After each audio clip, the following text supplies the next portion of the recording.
अस्सलाम वालेकुम, आप देख रहे हैं खरी बात लुकमान के साथ। मेरा नाम मुबशर लुकमान है और कराची एक बार फिर आग की लपेट में है। और कराची में हमेशा जैसे होता है, और ये आज की बात नहीं है, कल की बात नहीं है, पिछले महीने या 2 महीने पहले की बात नहीं है, ये अब साल साल से ये चीज़ और सिलसिला चलता आ रहा है। और वही है कि एक कोई बेगुनाह नाहक जो है मज़दूर या कमज़ोर आदमी वो कत्ल होता है बेमाना तरीके से, और उसके बाद पूरा शहर जो है लपेट में आ जाता है। और फिर इल्ज़ामात की एक ना ख़त्म होने वाली बौछार जो है वो एक दूसरे पे शुरू हो जाती है। क्या पीपीपी, क्या एएनपी, क्या एमक्यूएम, क्या कोई सियासी जमात वहाँ पे या पंजाब में, हर एक दूसरे के ऊपर इल्ज़ाम तराशियाँ शुरू कर देता है। और आखिर में हमेशा हर एक बड़े झगड़े के बाद जब कोई 200, 250, 300 लोग कत्ल हो जाते हैं और कारोबार ज़िंदगी मुअत्तल होकर रह जाता है, जब पता नहीं दर्जनों गाड़ियाँ नज़र आतिश हो जाती हैं, जब पानी सर से गुजर जाता है, तो फिर एक बयान आता है। और वो बयान बड़ा सिंपल होता है कि इन तमाम चीज़ों में बैरूनी ताकतों का हाथ है, और जो पाकिस्तान को डिस्टेबलाइज करना चाहते हैं, हम सारे मिलकर बैठेंगे और इन मसाइल का सियासी हल निकालेंगे। और फिर सियासी मीटिंग्स होती हैं और वो 2 दिन के ऊपर मुहित रहती हैं, एक दिन एक रात फिर एक दिन, हमेशा वो मीटिंग चलती है। और उसके बाद यकायक काम ठंड पड़ जाती है सारों को, और तमाम के तमाम जो मसाइल होते हैं वो उन 48 घंटे के बाद ख़त्म हो जाते हैं।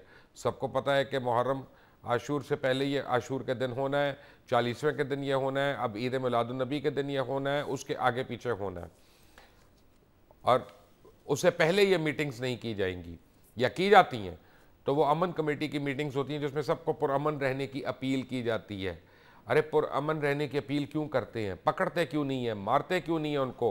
कानून के मुताबिक उन पर उनकी सरजनिश क्यों नहीं की जाती है? क्या सिर्फ अपना गरीब आवाम है कि जो अपने खून का नजराना देती रहे और हमारे सियासतदान जो हैं उनकी लाशों पे सियासत करते रहें? कराची के हालात, कुछ पंजाब के अंदर तोड़ फोड़ के वाक़यात, और क्या हो रहा है लोड शेडिंग के ख़िलाफ़, और उसके बाद एक बहुत ही अहम मौजू यासीन मलिक जो कश्मीरी लीडर हैं, हरदिल अजीज़ लीडर हैं, उनके ऊपर लगाई गई तोहमत मंसूर एजाज की। खुद यासीन मलिक साहब आज उसका जवाब देंगे।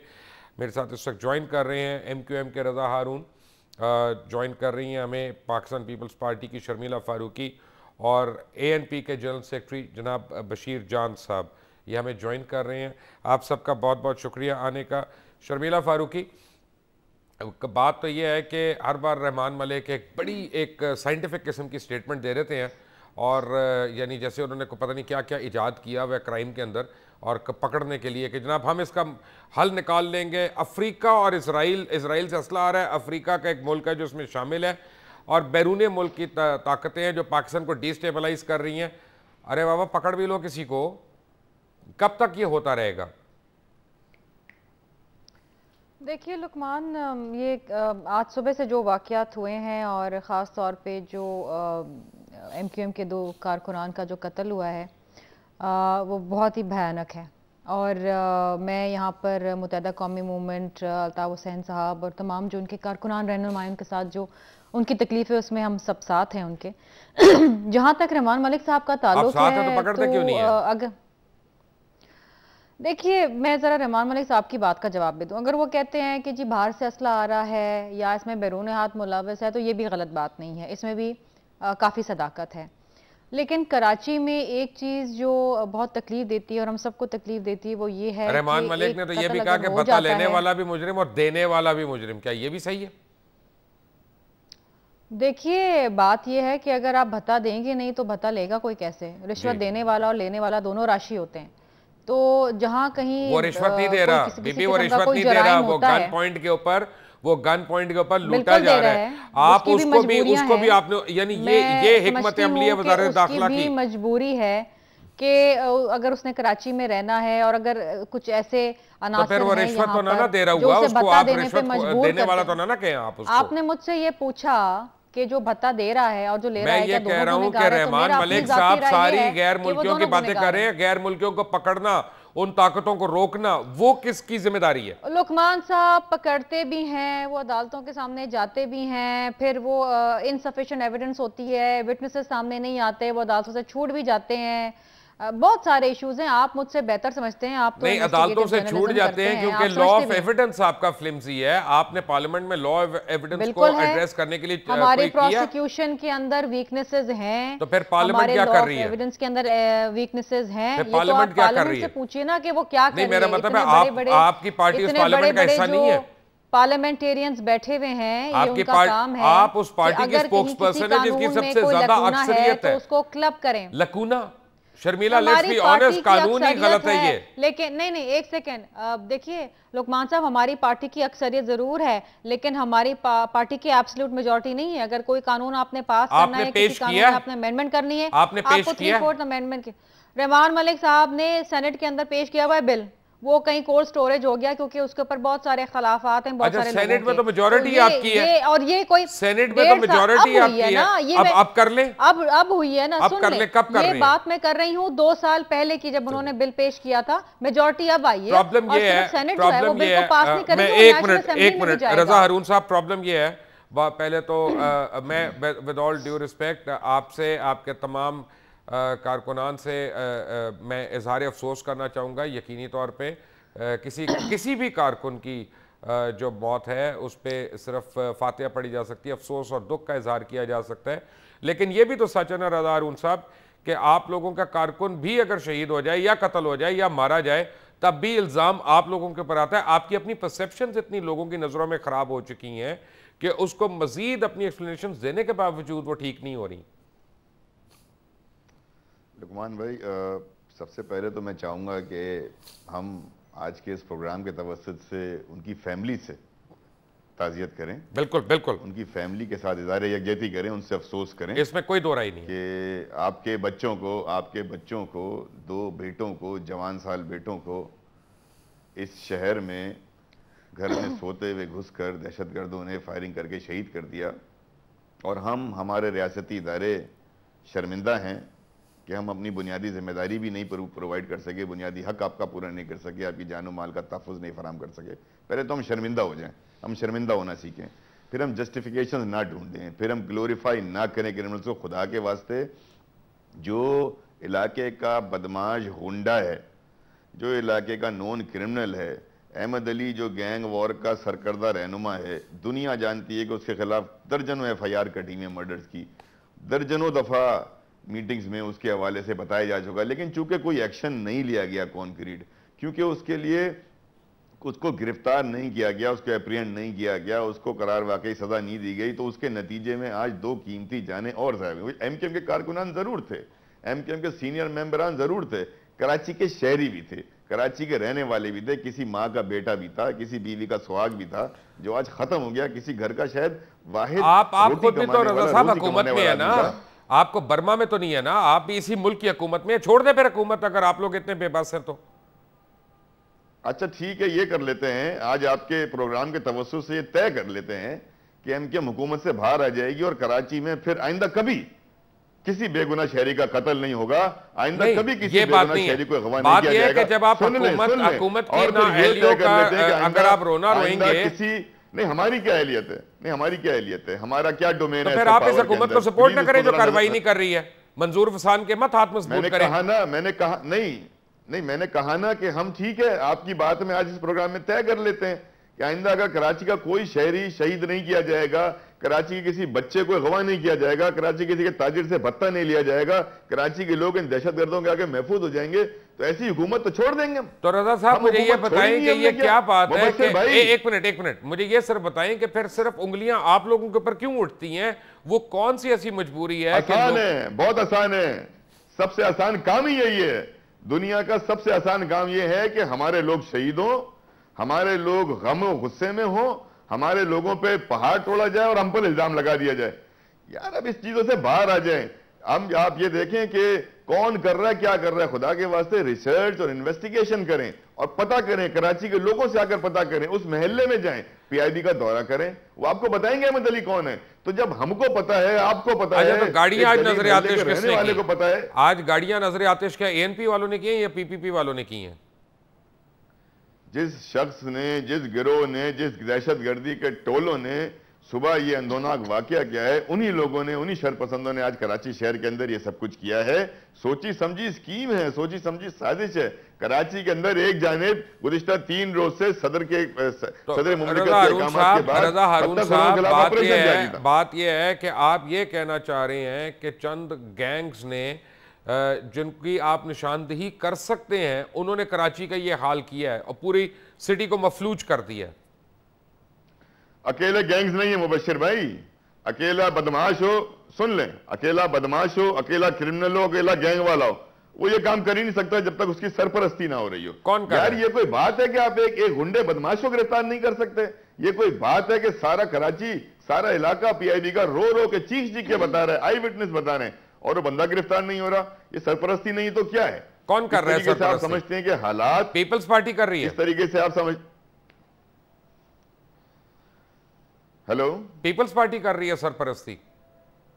जो लोग इन गैंग वॉर वालों को अपने बच्चे कहते रहे हों, जो लोग इन गैंग वालों को पालते रहे हों, जिन लोगों ने इन गैंग वॉर वालों को 3 लाख असले के लाइसेंस दिए, जिन लोगों ने अपने दौर के अंदर इनको पुलिस में भर्ती किया, कौन लोग थे? आपका मतलब है डॉक्टर जुल्फिकार मिर्जा? मैं तो नाम भी नहीं लेता उनका, मैं नाम नहीं लेता, इस काबिल नहीं कि नाम लिया जाए। बशीर जान साहब, आप इस हद तक इत्तेफाक करते हैं रज़ा हारून साहब से?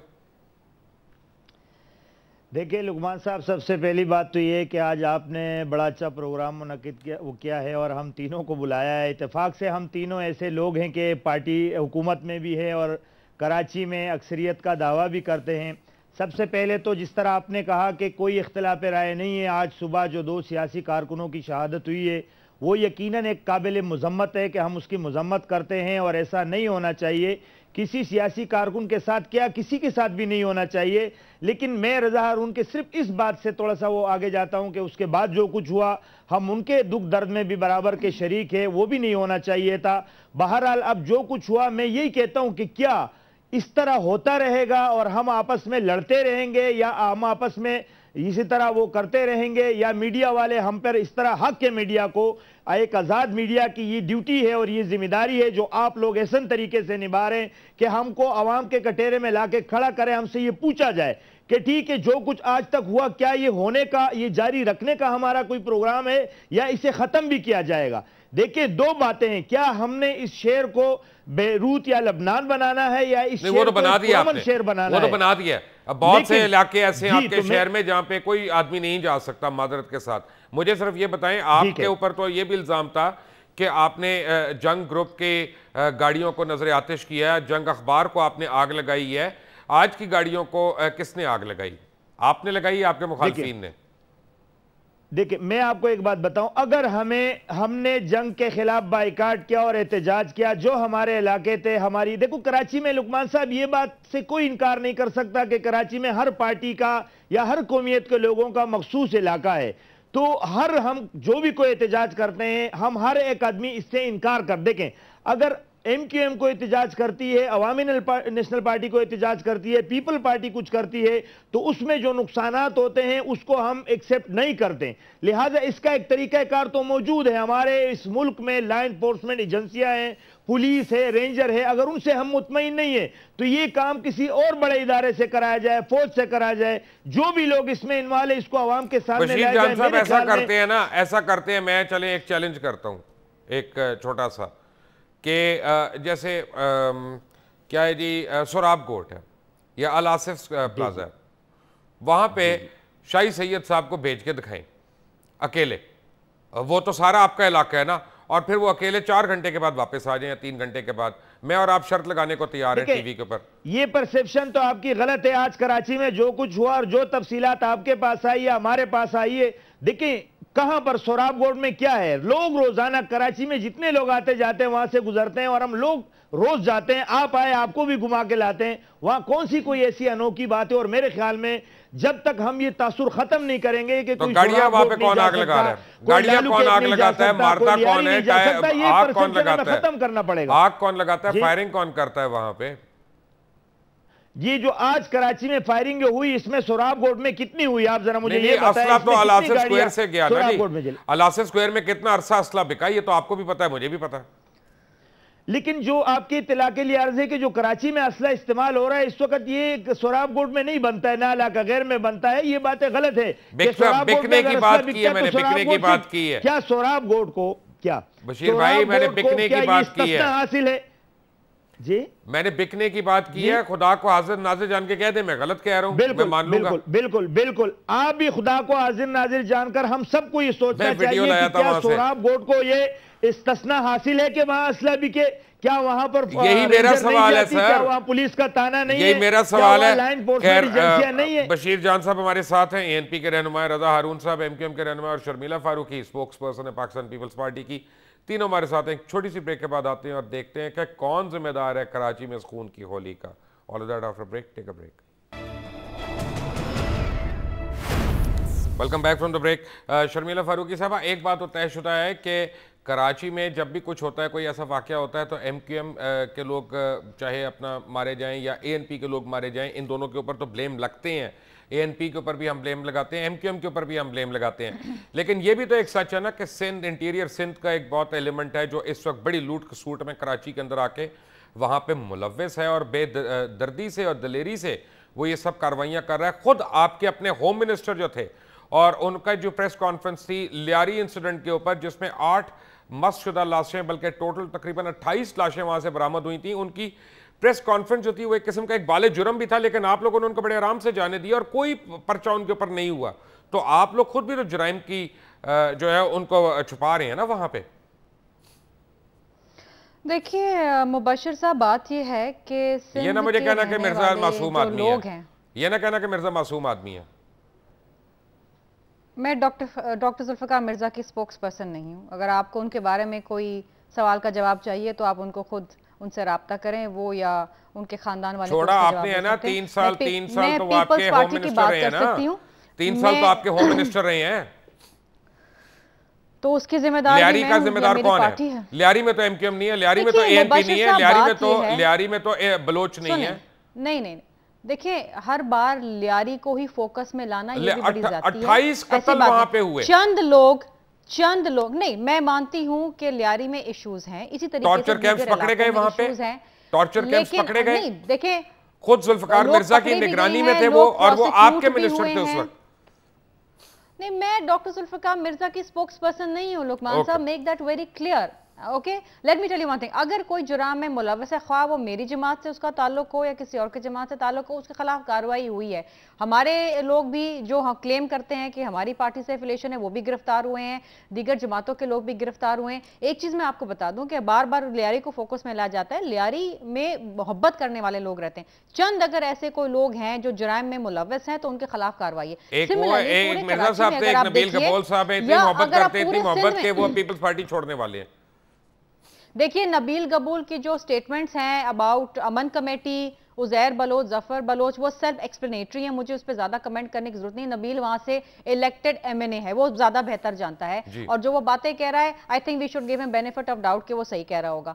लेकिन पूरे सिंध की जहां आपने बात कर, देखिए अंदरूनी सिंध या अगर आप शहरों की बात करें तो डेफिनेटली इश्यूज हैं क्राइम के हवाले से, बढ़ती हुई आबादी है, उसमें इश्यूज होते हैं, लेकिन सिंध के लोग पुरअमन लोग हैं, ख्वाह वो उसमें उर्दू स्पीकिंग हो, सिंधी हो, बलोची हो, पठान हो, कोई ये बड़ी अच्छी बात है। इसका मतलब है हमने मुजरिमों को नहीं पकड़ना। और मैं एक बात बताऊं, नहीं, मुजरिमों को पकड़ने की बात बिल्कुल अपनी जगह पर है। मुजरिम किसी का ताल्लुक किसी की जमात से हो, किसी से भी एफिलिएशन वो दिखाने की कोशिश करो, बंदे पकड़े गए हैं।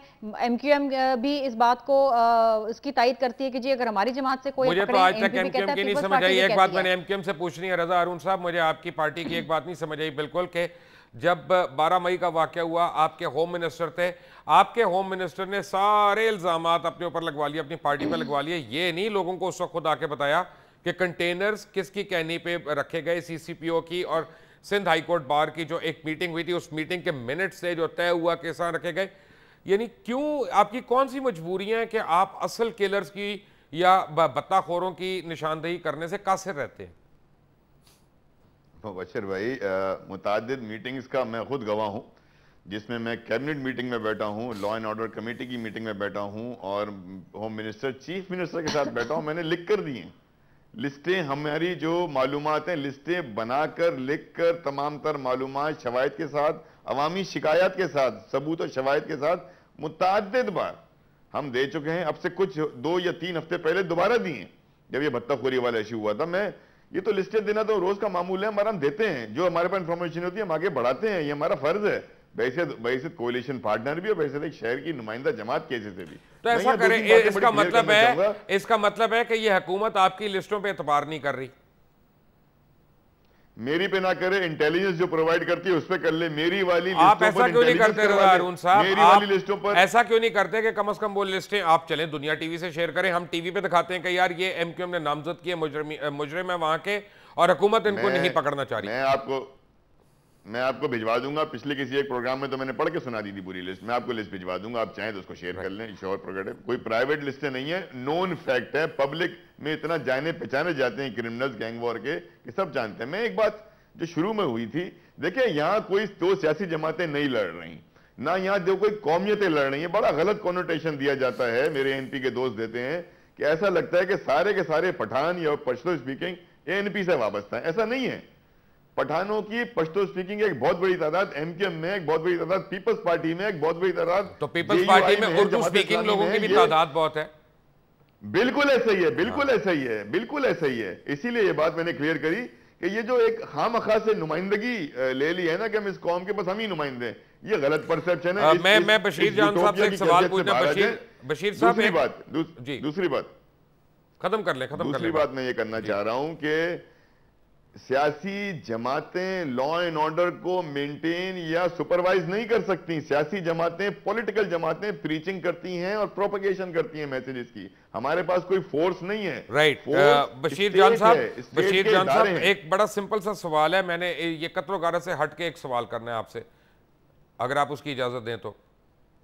बिल्कुल, आप कुछ भी सवाल कर सकते हैं। मैं एक स्टेटमेंट देने लगा हूं और मुझे यकीन है कि पाकिस्तान नहीं सिर्फ पूरी दुनिया का हर शख्स मेरी इस स्टेटमेंट से इत्तफाक करेगा कि अगर ये कहा जाए कि पठान कौम जो है दुनिया में सबसे ज़्यादा गैरतमंद और मेहनती कौम है, तो कोई इससे डिसएग्री नहीं करेगा मेरी इस बात से। और हम जब ये देखते हैं कि जब वहाँ पे एएनपी के मेंबर्स या पख्तून मेंबर्स या जिनको आप अपना कहते हैं, वो आते हैं, मेहनत का शवाम है, वो कोई होटल खोलते हैं, कारोबार शुरू करते हैं, बस चलाते हैं, तो वो एक्चुअली उनका जो क्लाइंट है वो तो उर्दू स्पीकिंग आदमी है। तो ये क्लाइंट की और काम करने वाले की दुश्मनी मुझे तो समझ में नहीं आती, ये क्यों हो रहा है ऐसा? देखिए मुबशर साहब, आपकी बात बिल्कुल दुरुस्त है और हम बारहा ये कह चुके हैं कि ये जंग 2 कौमियतों की नहीं है और ना एमक्यूएम एएनपी की है, न सारे पख्तून एएनपी में है और न सारे माजर एमक्यूएम में है। इस वक्त अगर आप जमात इस्लामी पे नज़र डालें तो उसकी सारी कराची की लीडरशिप उर्दू बोलने वालों की है। अगर इस तरह पीपल पार्टी को आप देख ले तो सारी लीडरशिप जो है वो उर्दू बोलने वाले हैं और जिस तरह पश्तूनों दूसरे पार्टियों में है इस तरह उर्दू बोलने वाले भी हैं। अब बात यह है कि हम 12 ये कह चुके हैं बार बार, मेरे ख्याल में तो जिस तरह रज़ा हारून साहब ने कहा कि मैंने लिख कर दिया है, इस तरह हमने भी, शायद उस कमेटी में हम भी थे और हमने लिख के दिया है कि क्रिमिनल के खिलाफ कार्रवाई होनी चाहिए। अब बात यह है कि हमारे पास तो इतनी ताकत नहीं है, हम कराची की एक छोटी सी पार्टी हैं और अब हुकूमत में भी हमारा बहुत छोटा सा हिस्सा है, लेकिन उसके बावजूद हमारी ये तजवीज़ है कि हम तमाम पार्टियां, जितना हमारा स्टेक है, जितने हमारे पास इख्तियारात है, उतने ही हम जवाबदारी कबूल करें और मिलकर इस क्रिमिनल एलिमेंट के खिलाफ अगर हम काम करें और सियासी मफादात से बालातर होकर हम अगर मुल्की मफादात के लिए सोचे और जाती मफादात से बालातर होकर हम मुल्की मफादात के लिए ये रिक्वेस्ट कर सकते हैं बशीर जान साहब आपसे, रज़ा हारून साहब से, शर्मिला फारूकी साहिबा से, तीनों जमातों से, कि बजाय कल पे जाने के, बजाय किसी के बयान आने के बाद, बजाय इंस्ट्रक्शन आने के बाद, आज आप लोग यानी रात को इस प्रोग्राम से उठ के गवर्नर हाउस में चले जाएं, वहाँ बैठें और तीनों पार्टीज जो है वहाँ पे मुज़ाकरात करें और किसी तरह फौरी तौर पे लायामल तैयार करें ताकि कल सुबह दोबारा ये सूरत हाल ना हो। क्या हम आपसे ये एक्सपेक्ट कर सकते हैं? अभी देखिए मुबशर साहब, हम हमेशा ये करते रहे हैं और मेरे ख्याल में हम यही कर सकते हैं कि जब भी हालात खराब होते हैं हम जाके गवर्नर हाउस में बैठते हैं और बातचीत करते हैं और अल्लाह का शुक्र है कि कुछ ना कुछ हालात बेहतरी की तरफ आना शुरू होते हैं। मैं पैसों के नुकसान की बात नहीं करूंगा, मैं पैसों के नुकसान की बात नहीं करूंगा, मैं जानी नुकसान की बात करूंगा।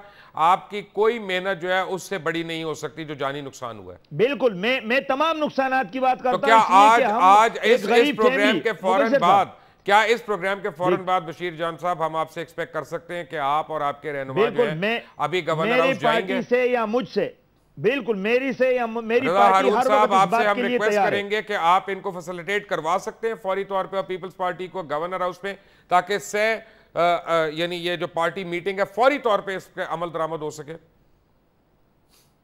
मुबश्शिर भाई, मैं ये कहना चाहूँगा कि पार्टियों की मुलाकात में कोई हर्ज नहीं है, होते रहने चाहिए और ये अच्छी चीज़ है, लेकिन ये जो कॉनोटेशन इस वगैरह है इसको थोड़ा सा मैं चाहूँगा हम पर्सपेक्टिव में लें। आज का नहीं, प्लीज सुन लें मुबश्शिर भाई, सुन लें, मेरे को 2 मिनट दे दें, मैं उसके बाद नहीं बोलूंगा। पर्सपेक्टिव आज की वाकये का या 2 रोज से होने वाली दहशतगर्दी का पॉलिटिकल पार्टीज के दरमियान झगड़ा नहीं है।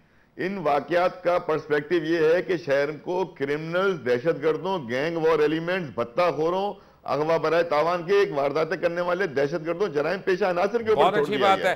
तो हैविंग सेड दैट, अगर कोई एमक्यूएम के 1 मिनट दे देंगे, जुमला मुकम्मल कर लूं मैं अगर आपकी इजाजत हो तो प्लीज। इस कॉनोटेशन को देकर हम उन क्रिमिनल्स को जस्टिफाई कर रहे हैं कि उन्होंने जो कुछ भी किया वो ठीक किया, उन पे बात ना की जाए, सियासी जमातें बैठ जाएं। मैं ये कह रहा हूं, एक मिनट रज़ा साहब मेरी एक मैं जुर्रत कर रहा हूं, मैं ये कह रहा हूं, मैं ये कह रहा हूं, मैं ये जसारत कर रहा हूं रज़ा हारून साहब, अगर आप एक जुमला मेरा भी सुन लें, अगर आप एक जुमला मेरा भी सुन लें, मैं सिर्फ ये जसारत कर रहा हूं कि तमाम पॉलिटिकल फोर्सेस विद गवर्नमेंट जब वो ये रिजॉल्व देंगे और वो पब्लिक मैसेज आके देंगे कि हम एक हैं और हमने किसी डाकू को, कातिल को नहीं छोड़ना, तो आपके लिए, तमाम अहले कराची के लिए वो रात बड़ी आराम से गुजरेगी। ये मैं आपको बता रहा हूं। मैं आपको ये बता रहा हूं, शर्मिला यहां बैठी हुई है, मैं चाहूंगा कि 6 अगस्त 2010 का MOU जो है 3 पॉलिटिकल पार्टियों के दरमियान वजीर आजम की मौजूदगी में, गवर्नर की मौजूदगी में और तमाम पार्टियों के दस्तखत शुदा, जिसमें ये बात लिखी हुई है, हम अपना इख्तियार इस हवाले से अपनी राय दे चुके। आज भी क्रिमिनल्स के खिलाफ कार्रवाई में अगर इनको कहीं ये इंफॉर्मेशन है कि MQM में क्रिमिनल्स मौजूद हैं, प्लीज जाएं उनको अरेस्ट करें। हमने आज तक क्यों Sharmila, are you ready for that challenge? जी, हम तो ऑलरेडी कंसर्न दे चुके हैं। शर्मिला, सॉरी आपकी आवाज नहीं आ रही मुझे। मैं कह रहा हूं इस चैलेंज के लिए आप तैयार हैं? देखिए 6 अगस्त 2010 का जो डॉक्यूमेंट है उसमें ये भी कहा गया था कि एक कोड ऑफ कंडक्ट भी डिसाइड किया गया था कि पब्लिक के लिए आके हम एक दूसरे के ऊपर कीचड़ नहीं उछालेंगे, हम ये बातें तमाम जो हैं ये बैठ के आपस में करेंगे, क्योंकि जब हम टेलीविजन चैनल या प्रेस कॉन्फ्रेंस में एक दूसरे पे इल्ज़ाम तराशी करते हैं या हकीकत बयान करते हैं, let's take it that way, तो इससे जो हमारे कारकुनान है उसमें मजीद इश्तियाल फैलता है।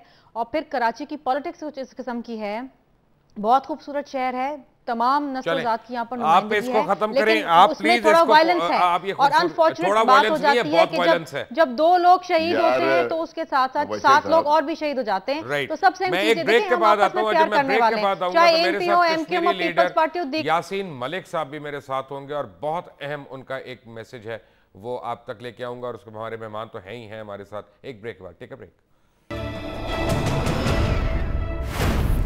जी welcome back from the break. हमारे मेहमान तो हमारे साथ हैं, लेकिन हमारे साथ एक बहुत बड़े मेहमान ने, बड़े कदावर शख्सियत ने हमें ज्वाइन किया, जनाब यासीन मलिक साहब। कश्मीर के हवाले से किसी तारुफ के मोहताज नहीं है, बैनुल-अक़वामी शोहरत याफ्ता हैं। एक मैंने इनको चीज़ पढ़ के सुनानी है कि मलिक साहब, मुतनाज़ मेमो के मरकज़ी किरदार मंसूर एजाज ने कमीशन के सामने अपने बयान में ये कहा था कि उन्होंने कश्मीरी रहनुमा यासीन मलिक और भारत की खुफिया एजेंसी के सरबराह के दरमियान मुलाकात करवाई और इस बयान के बाद यानी आपने सुप्रीम कोर्ट में दरख्वास्त दी कि आपको मुकदमे में पार्टी बनाया जाए, जो अदालती कमीशन ने कबूल भी कर ली है। लेकिन बात यह है कि मंसूर एजाज जो है, मैं इनके मुतालिक तभी बताऊंगा अपने नाजरीन को, इन्होंने आपके मुतालिक जो कुछ भी कहा कि आपकी भारतीय रॉ के सरबराह से मुलाकातें हुई और आपको खुद उन्होंने फैसिलिटेट करवाया, इनके मुतालिक आप क्या कहेंगे? देखिए, मंसूर एजाज ने जिंदगी भर झूठ बोला है, वो मॉरली करप्ट हैं, वो स्पिरिचुअली करप्ट आदमी हैं, बल्कि मैं ये कहूंगा he is morally and spiritually A important person. उसने बात है कही यहाँ पर, मैं यहाँ खुद कोर्ट में श्रीनगर से आया हूँ, यहाँ पर मैंने कोर्ट के सामने जवाब दिया, मैंने उसको चैलेंज किया है कि वो ये साबित कर दे कि मेरी 30 साल की पॉलिटिकल लाइफ में कभी भी किसी राह के ऑप्शन से बात हुई है। हालांकि उसने कोशिश की थी, वो अमेरिका के प्रेसिडेंट का स्पेशल एनवॉय बनकर आया था, वो भी झूठ निकला, क्योंकि जब मैं अमेरिका गया तो वहाँ मैंने state department, national security advisory, जितने भी अमेरिका के इंस्टीट्यूशंस हैं उनके साथ जब मेरी बात हुई, उन्होंने कहा झूठ बोलता है, हमने किसी को यहाँ अपना एनवॉय मुंतखब नहीं किया है। अमेरिका के जो भी फॉरेन पॉलिसी चलती हैं वो स्टेट डिपार्टमेंट के थ्रू चलती हैं, तो बाकी इसमें कोई सदाकत नहीं है। ये शख्स अपने आप को ये कहे कि मुझे अमेरिका ने नामजद किया है स्पेशल एनवॉय के रूप में प्रेसिडेंट की तरफ से। इसलिए मैंने कल दिन भर 12:30 बजे रात तक मैं यहाँ कोर्ट में बैठा, मैंने सारी तफसीलात यहाँ कोर्ट के सामने रखी, और इंशाल्लाह मेरा ये भी इरादा है चंद दिनों के बाद कि मैं पब्लिक अदालत में भी एक प्रेस कॉन्फ्रेंस के जरिए तमाम तफसीलात लोगों के सामने रखूँ। मलिक साहब, मैं पहले तो दुनिया न्यूज़ की तरफ से आपका इसलिए शुक्रिया अदा करना चाहता हूं कि लोगों को नहीं पता आपकी अहलिया जो हैं इस वक्त अस्पताल में है, और आप खुसूसी तौर पे वहां से अस्पताल के अंदर से आप दुनिया न्यूज़ से बात कर रहे हैं। मैं दुनिया न्यूज़ की और अपने तमाम नाजरीन की जानिब से आपकी अहलिया की सेहतयाबी के लिए हम दुआ गो भी हैं। आपको मैंने सिर्फ ये कहना है कि मंसूर एजाज के मतलब हमें काफ़ी कुछ पता चला है कि इनकी यानी एक इंडियन अखबार हिंदू ने तो यहाँ तक कहा है कि ये फाइनेंशियली यानी $1.5 मिलियन इन्होंने लिए एक अमेरिकन बैंक से, और उसके बाद इन्होंने यानी बैंक के साथ फ्रॉड किया, और उन्होंने यहाँ तक कहा कि उनके पास अब दस्तावेज़ात आ गई हैं कि मंसूर एजाज बैंक फ्रॉड्स में मतलूब हैं 2 मुख्तलिफ ममालिक में। क्या आपके पास भी इससे मिलती जुलती कोई इत्तलात हैं? देखिए, आप बिजनेस में फ्रॉड का मामला छोड़े, in his own private life he is not a good husband, he is not a good father, he is not a good son. आप देख ले कि उसने कितनी बीवियों को तलाक दिया है। इसलिए मैंने कहा he is morally spiritually he is a corrupt person, he is morally and spiritually A important person, जिसके कोई इथिक्स नहीं है अपनी जिंदगी में। यासीन मलिक साहब, आपका बहुत बहुत शुक्रिया दुनिया न्यूज़ से बात करने का। मैं एक बात बता दूं कि मंसूर एजाज के पास मेरे पास बहुत कुछ है बताने को। इसका ये मतलब नहीं कि मैं एक पार्टी के ख़िलाफ़ दूसरी पार्टी की मैं खुदा न खासा साइड ले रहा हूं, लेकिन ये फैक्ट है कि जो कश्मीरी हुर्रियत पसंद लीडर्स हैं उनके ऊपर किसी किस्म की कोई भी पाकिस्तानी आँच नहीं आने देगा, और उनके ख़िलाफ़ किसी किस्म का तबर्रा जो है वो बर्दाश्त नहीं किया जाएगा। और मैं तमाम पाकिस्तानियों की दिलों की एक बात मैं मंसूर एजाज को कहना चाहता हूँ कि stay away and don't blame our sacred leaders. Yasin Malik साहब इंतहाई काबिल एहतराम और हमारे लिए काबिल कदर लीडर्स में से हैं। शर्मिला फारूकी, वेरी क्विकली, आप एग्री करेंगी मेरी ये स्टेटमेंट से? देखिए, यासीन मलिक साहब की जो खदमात है, जो स्ट्रगल है, वो सबके सामने है, और हम तमाम लोग उसको अप्रिशिएट भी करते हैं। लेकिन इल्ज़ामात जिस तरीके के लगते रहते हैं मंसूर एजाज की जानिब से, इस तरीके के इल्ज़ामात लगे हैं। मैं पहले ही इस बारे में बहुत कुछ कह चुकी हूँ कि उस शख्स की खुद अपनी कोई क्रेडिबिलिटी नहीं है। अनफॉर्चुनेटली हम कुछ ऐसे लोगों को ग्लोरीफाई कर देती है, मीडिया कर देती है, जो इस काबिल नहीं होते, और अनड्यू पब्लिसिटी और उनकी एक इमेज बिल्डिंग हो रही होती है, जिसमें आपके वजीर दाखिला भी शामिल है, पुराने वजीर दाखिला। जी लुकमान साहब, मैं पुराने वजीर दाखिला के ऊपर कमेंट नहीं करना चाहूँगी। मैं भी नहीं करना चाहता हूँ। मैं समझती हूँ कि अगर आप कुछ उनके बारे में कमेंट करना चाहते हैं तो एक उनके साथ एक 1-to-1 प्रोग्राम करें तो बहुत सारी चीज़ें सामने भी आएंगी। लेकिन कराची के हालात के हवाले से एक आखिरी चीज़ मैं ये ज़रूर कहूँगी लुकमान साहब कि चाहे पीपल्स पार्टी हो, ANP हो, MQM हो, या क्यू लीग हो, या दीगर जमातें जो इस वक्त कोलिशन गवर्नमेंट में हैं सिंध में, तमाम के तमाम लोगों की कोशिशें हैं कि जो भी मसाइल हैं, इवन अगर आपस के मसाइल हैं तो उनको बैठ के खुश असलूबी से तो बार-बार कह रहे हैं आपस के मसाइल नहीं है, ये दहशतगर्द हैं, ये बत्ताखोरी करने वाले हैं, जो ये वाकयात में मुलव्वस हैं।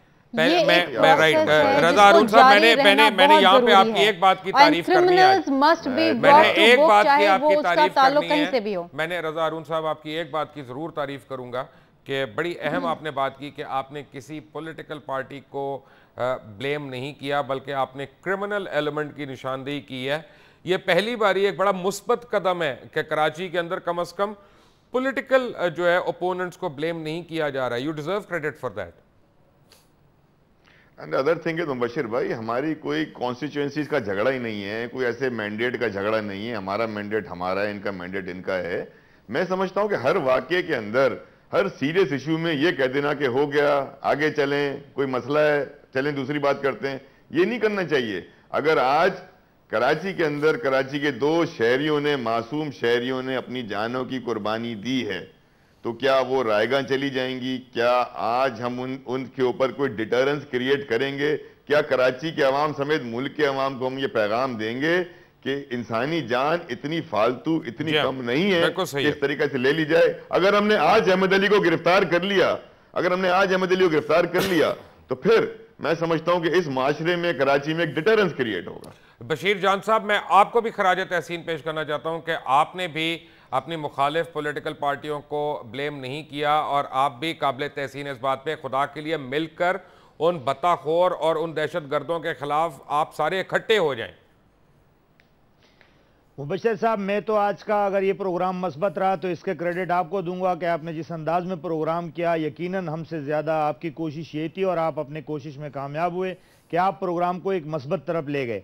बहरहाल मैं तो ये मुतालबा करूंगा कि अहमद अली को गिरफ्तार किया अगर क्या जाता है और क्या जाना चाहिए, तो हम तो इस हद तक कहते हैं कि आज तक कराची में जितने बेगुनाह शहरी कत्ल हुए उन तमाम के जो मुलजिमान हैं वो पकड़े जाएं और क्रिमिनल को आवाम के सामने लाया जाए और ये आवाम को बता दिया जाए कि कौन क्राइम में मुलविस है। और हम तीनों पार्टियों की एक जिम्मेदारी और भी है कि हुकूमत की ये ड्यूटी है कि वो अपने शहरियों के सर व माल के तहफ़्फ़ुज़ की ज़मानत दें।